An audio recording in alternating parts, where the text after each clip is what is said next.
most of the time when we quit doing something, except maybe feeling sad or disappointed from the reason that initially made us quit, the act of quitting itself doesn't necessarily feel bad. I might actually say it feels rather good, like you were relieved from some burden. The burden of continuing to try and potentially failing again. And this concept actually has a name. It's called resistance. It's this invisible force inside of us that makes retreating sound kind of reasonable. It forces us to choose the easy door and decorates it with beautiful excuses. You know, the kind of, you already did your best. Maybe it wasn't meant for you. Maybe you are just not good enough. It's a form of self-protection so you don't further hurt your self-esteem. But trust me, not all forms of self-protection are good for you. I mean, if you stay at your home without doing anything, you are far more protected than going out to the world, right? But is this really the life that you want to live? Caged in your shell, under the pretext of being protected? I don't think so. Here's a little story. Once there was a little girl who dreamed big. In her city, there was one elite middle school, the place everyone thought to reach. So she worked hard and made it in.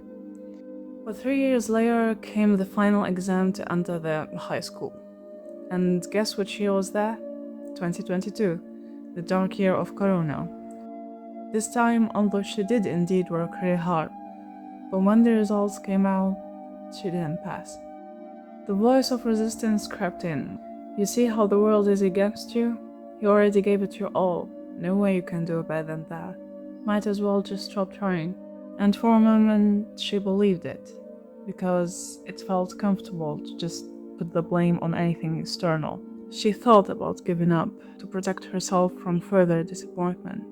But something in her hesitated, because deep down, she knew giving up was the easiest thing someone can do. And that's exactly why you shouldn't. So she chose not to listen to resistance, went to a regular school, continued to study hard, and eventually she ranked among the top students of her city. And now she is in her first year of medical school.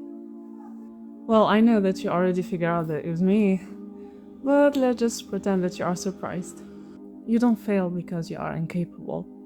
You fail because at some point, it was easier to believe that you are incapable than to stay in the battlefield bleeding.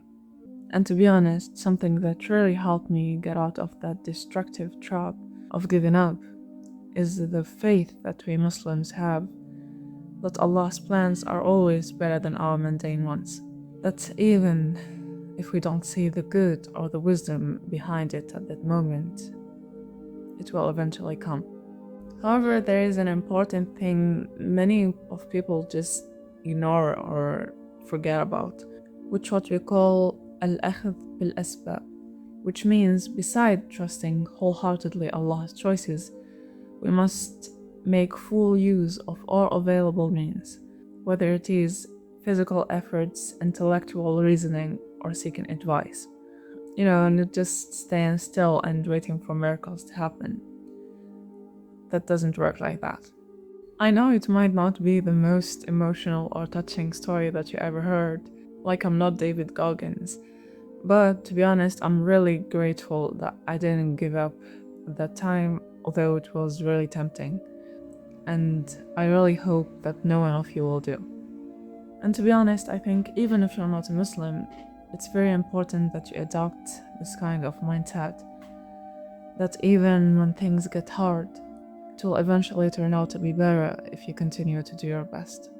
The Stoic philosopher Marcus Aurelius said that the impediment to action advances action. What stands in the way becomes the way.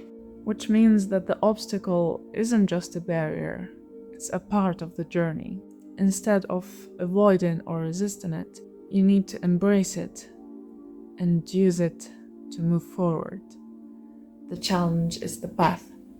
So the next time you are about to quit, and it feels reasonable, and you feel tired, pause and ask yourself, Is it really the world trying to stop me, or am I just trying to protect myself from another scar?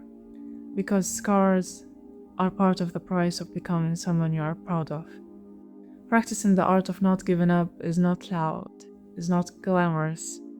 It's often just about making a tiny, quiet decision in a painful and ordinary day when no one is seeing, no one is applauding, and saying, I'll try again tomorrow.